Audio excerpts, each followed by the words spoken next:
निकट बने, सिद्धि फल से आनंद देंगे। कोशिश कर बढ़े, सोच बुलंद करे।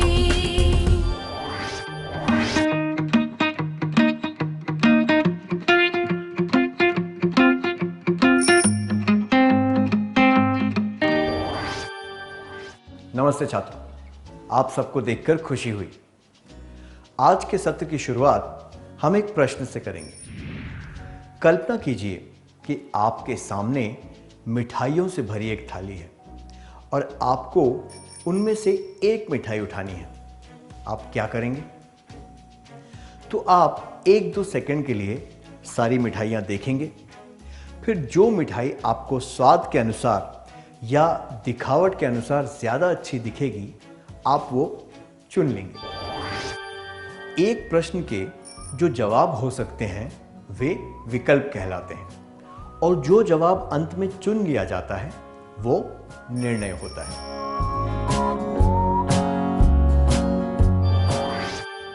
प्रत्येक व्यक्ति के पास निर्णय लेने के लिए कई विकल्प होते हैं। आइए इस सत्र में इसके बारे में और जानते हैं। अब आपको स्क्रीन पर कुछ प्रश्न दिखेंगे और आपको उनके जवाब देने हैं। आपका मनपसंद खेल कौन सा है? आपका मनपसंद रंग कौन सा है? आपका मनपसंद गायक कौन है? भविष्य में आप क्या बनना चाहते हैं? आपका मनपसंद वाहन कौन सा है? आज शाम को आप कहां जाना चाहते हैं?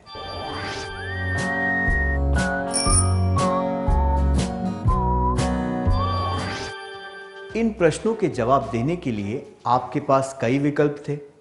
इस वजह से आपको कई बार सोचना पड़ा कि कौन सा जवाब चुना जाए, है ना? तो क्या हम इस क्रियाकलाप को आगे बढ़ाएं? जो स्वस्थ रहना चाहता है, क्या उसे रोज नहाना चाहिए? हाँ या ना? क्या हमें रोज अपने पाठ पढ़ने चाहिए? हाँ या ना?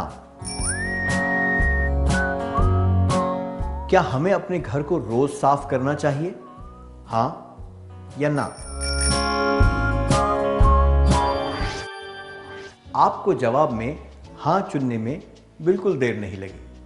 आप विकल्पों के बारे में स्पष्ट थे। अगर ये प्रश्न होता कि आपको ये काम कब करने हैं, तो इसके कई विकल्प हो सकते थे।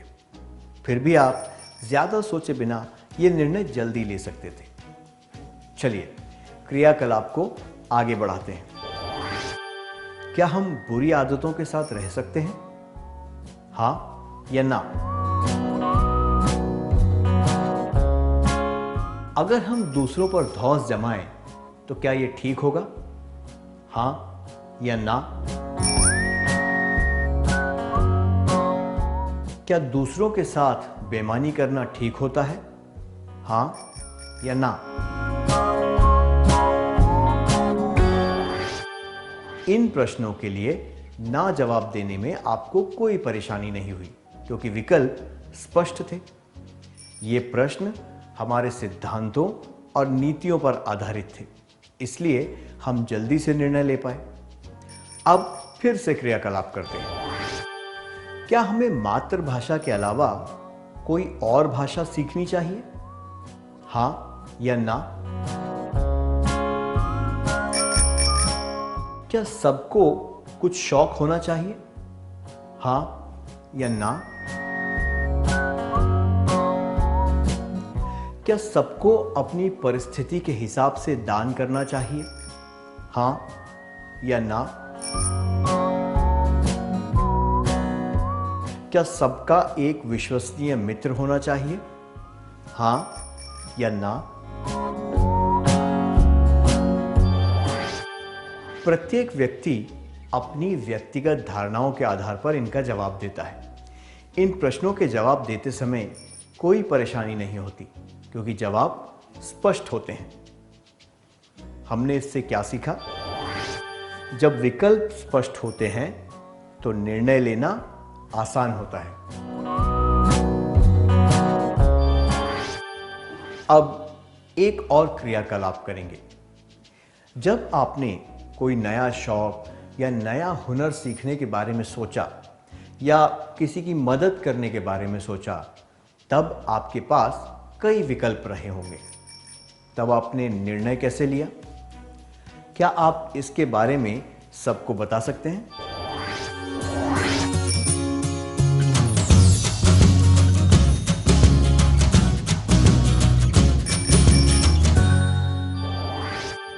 धन्यवाद। आइए एक परिस्थिति देखते हैं। अगले दिन होने वाली खेलकूद प्रतियोगिता में कविता दौड़ की 2 स्पर्धाओं में भाग लेने वाली थी। प्रतियोगिता में वो चुस्त रहे, इसके लिए उसने तय किया कि वो जल्दी सो जाएगी। वो सोने जा ही रही थी कि पड़ोस में रहने वाली उसकी सहेली देवी आ गई। देवी ने उसे बताया कि वो उस फिल्म की डीवीडी लाई है जो कविता को देखनी थी। देवी को अगले दिन वो डीवीडी लौटानी थी। अगर आप कविता की जगह होते तो आप क्या करते? 1. देवी के साथ वो फिल्म देखते। 2. अगले दिन आपको प्रतियोगिता में जाना है इसलिए उसे मना कर देते। 3. देवी को मना कर देते और बिस्तर में लेटे हुए अपने निर्णय के बारे में सोचकर दुखी होते।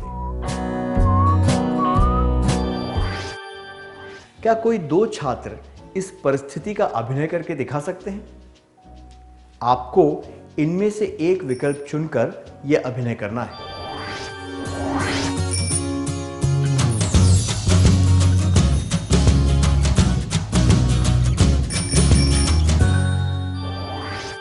धन्यवाद। अगर कविता खुद को चुस्त दुरुस्त रखना चाहती है तो उसे प्रतियोगिता से पहले अच्छी तरह आराम करना होगा। देवी को सही कारण बताते हुए उसे वो फिल्म नहीं देखनी चाहिए। अगर वो फिल्म देखेगी या फिर अपने निर्णय के बारे में दुखी होकर ठीक से नहीं सो पाएगी तो उसे प्रतियोगिता से पहले पूरा आराम नहीं मिलेगा। हमने इससे क्या सीखा? निर्णय लेने के लिए हमें अपनी ज़रूरत और उद्देश्य के बारे में पूरी तरह स्पष्ट होना चाहिए। मैं दोहराता हूं, निर्णय लेने के लिए हमें अपनी ज़रूरत और उद्देश्य के बारे में पूरी तरह स्पष्ट होना चाहिए। अगर हम अपनी ज़रूरत या उद्देश्य के बारे में स्पष्ट नहीं होंगे तो क्या होगा? आइए एक परिस्थिति के द्वारा ये जानने की कोशिश करते हैं। कमल की बड़ी इच्छा थी कि वो समाज के लिए कुछ करे। जब वो बैठे बैठे इस बारे में सपने देख रहा था तब उसे ये ख्याल आया कि वो अपने आस पड़ोस में पेड़ पौधे उगा सकता है। पर वो सोचने लगा कि ये उपयोगी होगा या नहीं। उसने अपनी बहन मीना के साथ चर्चा की। आइए उनकी बातचीत सुनते हैं। क्या हम अपने आस पड़ोस में पेड़ पौधे लगाएं? क्यों? बारिश के लिए। बारिश क्यों होनी चाहिए? क्योंकि हमें पानी की जरूरत है। हमें पानी क्यों चाहिए? फसल उगाने के लिए और पीने के लिए। हमें फसल क्यों चाहिए? लोगों के भरण पोषण के लिए। लोगों का भरण पोषण क्यों होना चाहिए? जिंदा रहने के लिए और अच्छी तरह जीने के लिए। तो फिर ठीक है, चलो पेड़ लगाते हैं। हमने इससे क्या सीखा?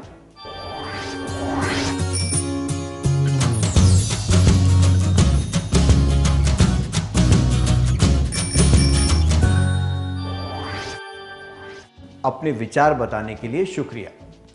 हमने सीखा कि निर्णय लेते समय हमें उसके परिणामों के बारे में पूरी तरह स्पष्ट होना चाहिए। मैं दोहराता हूं, निर्णय लेते समय हमें उसके परिणामों के बारे में पूरी तरह स्पष्ट होना चाहिए।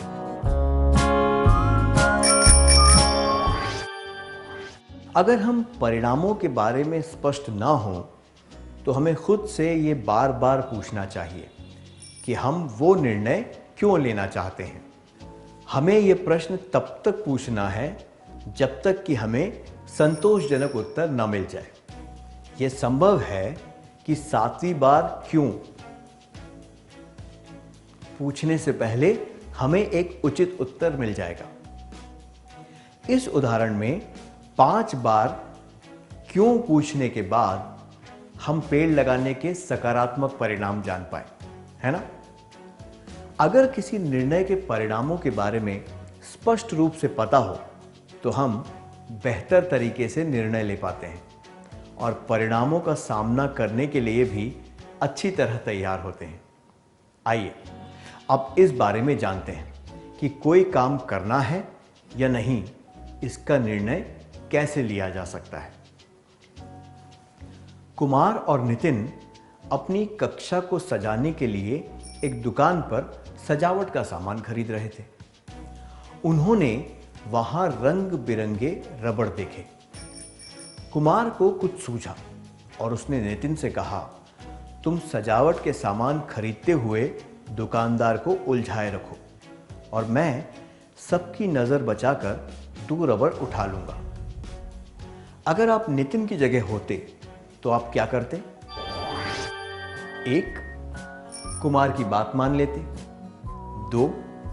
कहते, तुम दुकानदार से बातें करो, मैं रबड़ उठा लूंगा। 3. कहते कि यह गलत बात है और उसे दुकान से ले जाते।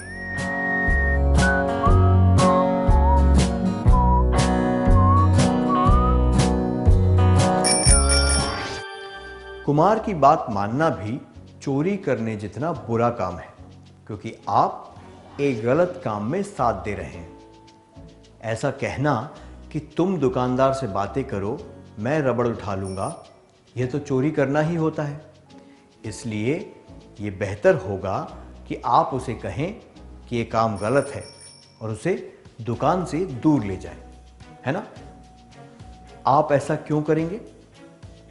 आप ऐसा करेंगे क्योंकि आपने यह निर्णय लिया था कि आप चोरी नहीं करेंगे और ऐसे काम में कुमार का साथ भी नहीं देंगे। आपने अपने जीवन के सिद्धांतों के आधार पर यह निर्णय लिया। दूसरे शब्दों में कहें तो आप स्पष्ट हैं कि अगर कोई काम आपके सिद्धांतों के विरुद्ध है तो आप वो काम नहीं करेंगे। अब एक और परिस्थिति लेते हैं। जब चित्रा स्कूल जाने के लिए तैयार हो रही थी, तब उसकी मां ने उसे कहा कि वो स्कूल से जल्दी आ जाए। वो अपने भाई से मिलने जा रही थी और उसे साथ ले जाना चाहती थी। चित्रा मान गई, पर अचानक गणित की एक विशेष क्लास घोषित हुई। उसे लगा कि वो अपने मामा से और किसी दिन मिल लेगी, इसलिए उसने ये निर्णय लिया कि वो विशेष क्लास के लिए शाम को जाएगी। आपको क्या लगता है, उसने ये निर्णय क्यों लिया? चित्रा के पास 2 विकल्प थे, क्लास के लिए रुकना या मामा से मिलने जाना। उसने क्लास में जाने का निर्णय लिया और अपनी प्राथमिकताओं को ध्यान में रखते हुए मामा से मिलना टाल दिया। क्या आपने अपनी प्राथमिकताओं को ध्यान में रखते हुए कभी किसी से मिलने का कार्यक्रम रद्द किया है? क्या आप इसके बारे में सबको बताना चाहेंगे?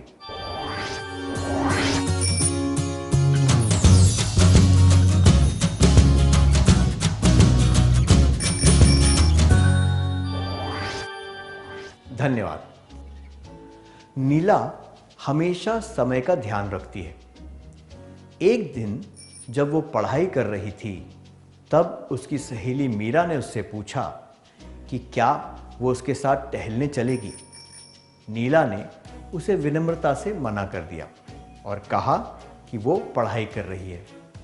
क्या आप दोनों इस परिस्थिति का अभिनय करके दिखा सकते हैं?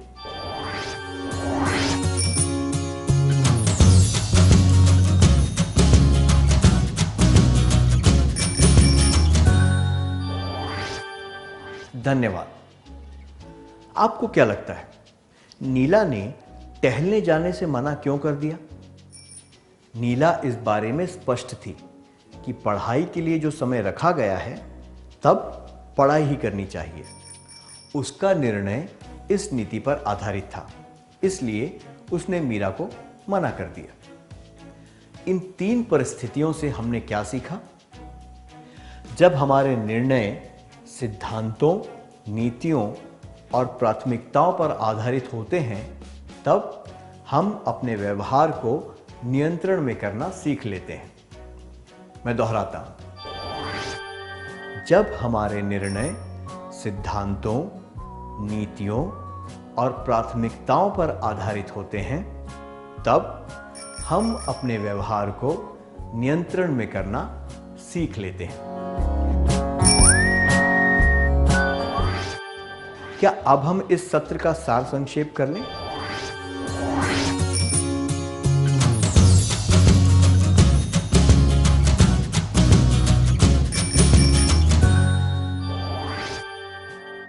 जब विकल्प स्पष्ट होते हैं तो निर्णय लेना आसान होता है। निर्णय लेने के लिए हमें अपनी जरूरत और उद्देश्य के बारे में पूरी तरह स्पष्ट होना चाहिए। निर्णय लेते समय हमें उसके परिणामों के बारे में पूरी तरह स्पष्ट होना चाहिए। जब हमारे निर्णय सिद्धांतों, नीतियों और प्राथमिकताओं पर आधारित होते हैं, तब हम अपने व्यवहार को नियंत्रण में करना सीख लेते हैं। इतनी अच्छी तरह सार संक्षेप करने के लिए धन्यवाद।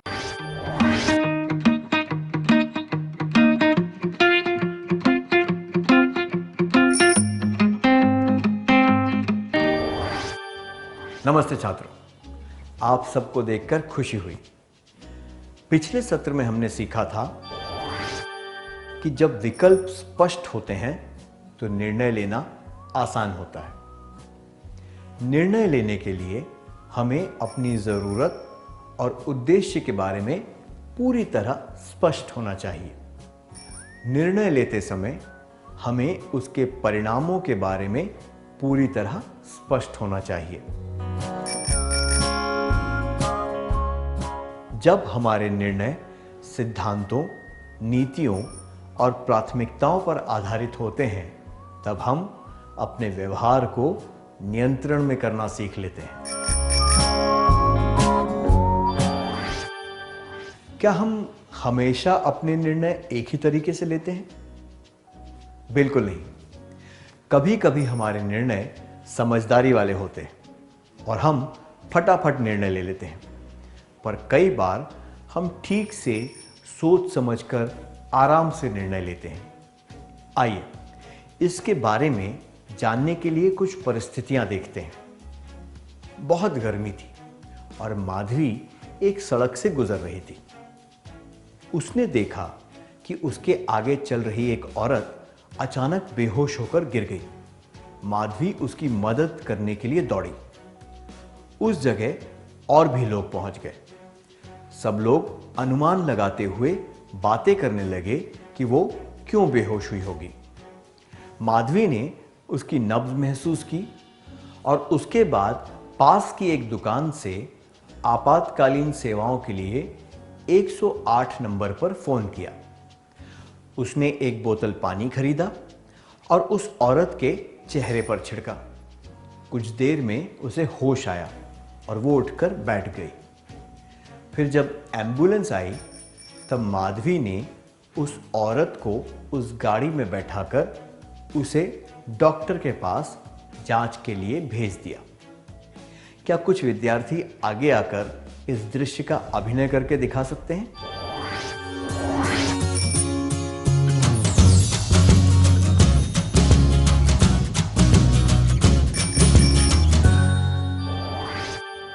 धन्यवाद, बहुत अच्छा अभिनय था। माधवी के निर्णय के बारे में आपको क्या लगता है, वो कैसे लिया गया था? एक, झटपट लिया गया था, 2 सामान्य रूप से या बेरुखी से लिया गया था। 3 देर से लिया गया था।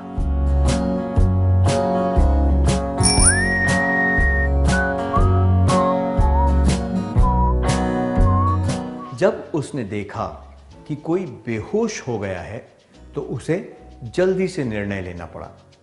पहले तो वो परिस्थिति उसके काबू से बाहर थी और उसके पास समय बहुत कम था। उस औरत के आसपास और कोई नहीं था। दूर खड़ा कोई व्यक्ति शायद उसकी मदद न करता। इसलिए माधवी ने खुद पर सारी जिम्मेदारी ले ली और समय की कमी को देखते हुए फटाफट निर्णय लिया। हमने इससे क्या सीखा? आपातकालीन परिस्थितियों में हम तुरंत मतलब कि अविलंब निर्णय लेते हैं। मैं दोहराता हूं, आपातकालीन परिस्थितियों में हम तुरंत मतलब अविलंब निर्णय लेते हैं।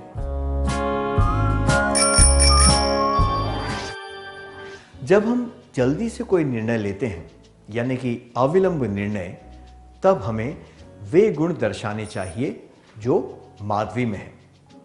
माधवी ने अपनी सूझबूझ से एक बेहोश महिला की समय पर मदद की। तो वे गुण कौन से हैं? आइए कुछ पहेलियां हल करके इन गुणों के बारे में जानते हैं। आपको स्क्रीन पर कुछ वाक्यांश दिखाए जाएंगे जिनके अक्षरों का क्रम उल्टा पुल्टा है। आपको इन्हें सही क्रम में लगाकर वाक्यांश बनाने हैं। आप तैयार हैं? सतर्कता,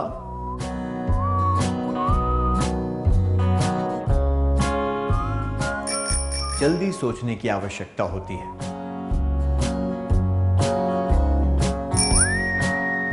साहस,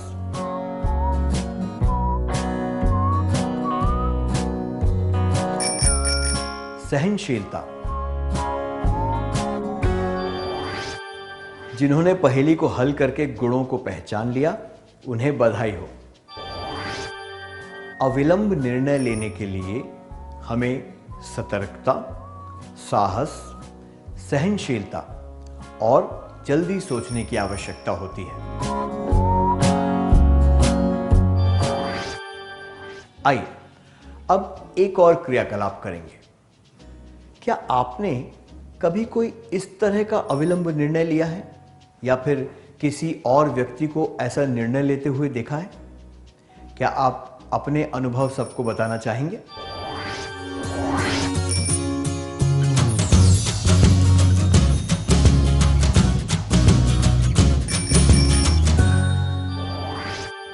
धन्यवाद। अब एक और परिस्थिति देखिए। आशा जिला कलेक्टर बनना चाहती है। 9वीं में पढ़ते समय उसने अपना लक्ष्य बना लिया था कि वो IAS की परीक्षा पास करेगी। इसकी तैयारी के लिए उसने रोज 2 घंटे बिताने का फैसला किया। क्या आशा को अभी से रोज 2 घंटे इस परीक्षा के लिए रखना जरूरी है, जबकि ये लक्ष्य तो कई वर्षों बाद भी प्राप्त किया जा सकता है? आशा अपने लक्ष्य के बारे में स्पष्ट है। उसे अपनी कार्य योजना भी स्पष्ट रूप से पता है। इसलिए उसने अपने लक्ष्य के लिए काम करना शुरू कर दिया।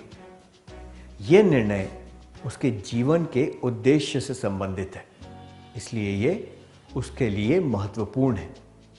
जिन निर्णयों का महत्व बहुत ज्यादा होता है, उन्हें महत्वपूर्ण निर्णय कहा जाता है। महत्वपूर्ण निर्णय वे होते हैं जिनके परिणाम बहुत महत्व रखते हैं। मैं दोहराता हूं, महत्वपूर्ण निर्णय वे होते हैं जिनके परिणाम बहुत महत्व रखते हैं। अब एक क्रियाकलाप करते हैं। स्क्रीन पर गुणों से संबंधित कुछ शब्द और वाक्यांश दिखाए जाएंगे। आपको वे गुण चुनने हैं जो महत्वपूर्ण निर्णय लेने के लिए जरूरी होते हैं। ठीक है? कड़ी मेहनत, अवास्तविक सपने, अच्छी योजना बनाना, दूर की सोच, अनुशासन न रखना, लक्ष्य पर ध्यान देना।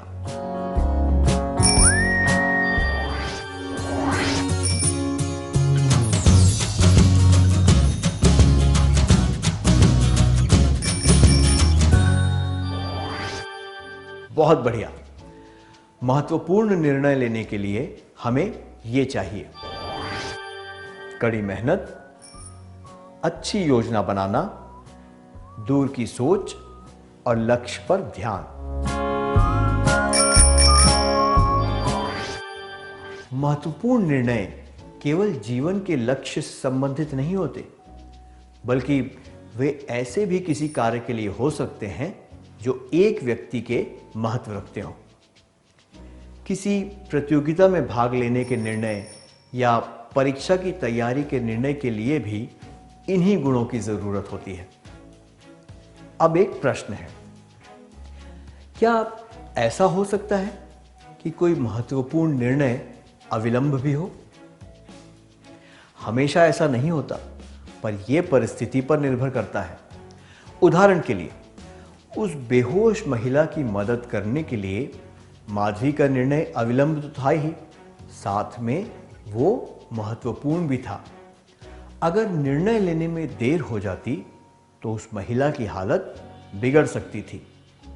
ऐसे निर्णय अविलंब और महत्वपूर्ण होते हैं। महत्वपूर्ण निर्णय, अविलंब निर्णय, बेहोश महिला की मदद करने के लिए माधवी का निर्णय। आईएएस परीक्षा की तैयारी के लिए आशा का निर्णय अविलंब नहीं है, पर महत्वपूर्ण है। ऐसे निर्णय महत्वपूर्ण होते हैं, पर अविलंब नहीं होते। महत्वपूर्ण निर्णय, अविलंब निर्णय, बेहोश महिला की मदद करने के लिए माधवी का निर्णय। गैर अविलंब निर्णय, आईएएस की परीक्षा के लिए आशा का निर्णय। अब एक और परिस्थिति है। किशोर की मां ने उसे जल्दी से कुछ राशन का सामान लाने को कहा है। उसने बाजार से सामान खरीदा और जब वो घर लौट रहा था, तब उसने देखा कि एक मदारी बंदर का खेल दिखा रहा था। किशोर को वो खेल देखने की इच्छा हुई और वो कुछ पलों के लिए सोचने लगा कि उसे तुरंत घर जाना चाहिए या फिर खेल देखना चाहिए। क्या कोई दो छात्र इस दृश्य का अभिनय करके दिखा सकते हैं?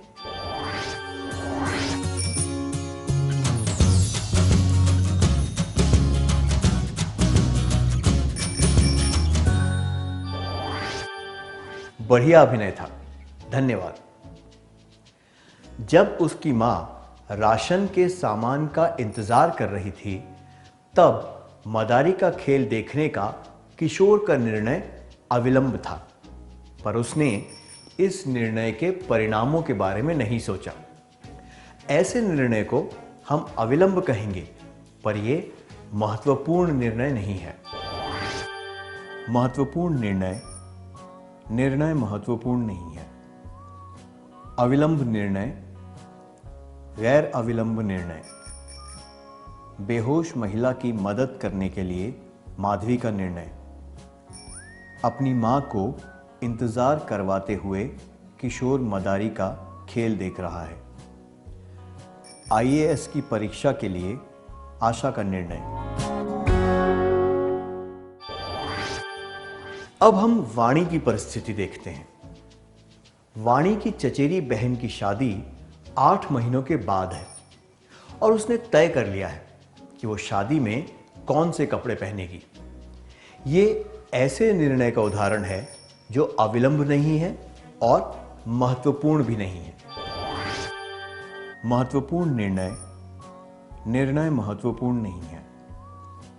अविलंब निर्णय, गैर अविलंब निर्णय, बेहोश महिला की मदद करने के लिए माधवी का निर्णय। अपनी मां को इंतजार करवाते हुए किशोर मदारी का खेल देख रहा है। आईएएस की परीक्षा के लिए आशा का निर्णय। 8 महीनों बाद होने वाली शादी के लिए वाणी ने कपड़े चुन लिए हैं। इन परिस्थितियों से हमने क्या सीखा? निर्णय के परिणामों के आधार पर हम उन्हें महत्वपूर्ण या गैर महत्वपूर्ण वर्गों में डाल सकते हैं और कितने समय में निर्णय लेना है इसके आधार पर हम उन्हें अविलंब या गैर अविलंब वर्गों में डाल सकते हैं। इन वर्गों के बारे में जानने से क्या फायदा होता है? महत्वपूर्ण निर्णय लेते समय जल्दबाजी नहीं करनी चाहिए। परिस्थितियों की वजह से ऐसा हो सकता है कि हमें महत्वपूर्ण निर्णय जल्दी लेने पड़े। ऐसे मौकों पर यह बेहतर होगा कि हम ठंडे दिमाग से उसके परिणामों के बारे में सोच लें।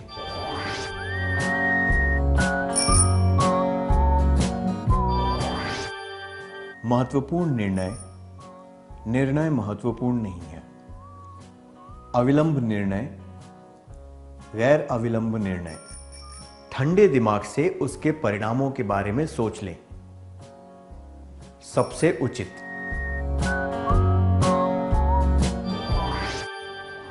संक्षिप्त में कहें तो प्रत्येक निर्णय के कई विकल्प होते हैं। यह हमारे हाथ में है कि हम सही विकल्प चुनकर उसके अनुसार निर्णय लें। हम ये आशा करते हैं कि आप सब सही तरीके से सही निर्णय लेंगे और अपने जीवन में सफल होंगे। क्या हम अब तक सीखी बातों का सार संक्षेप कर लें?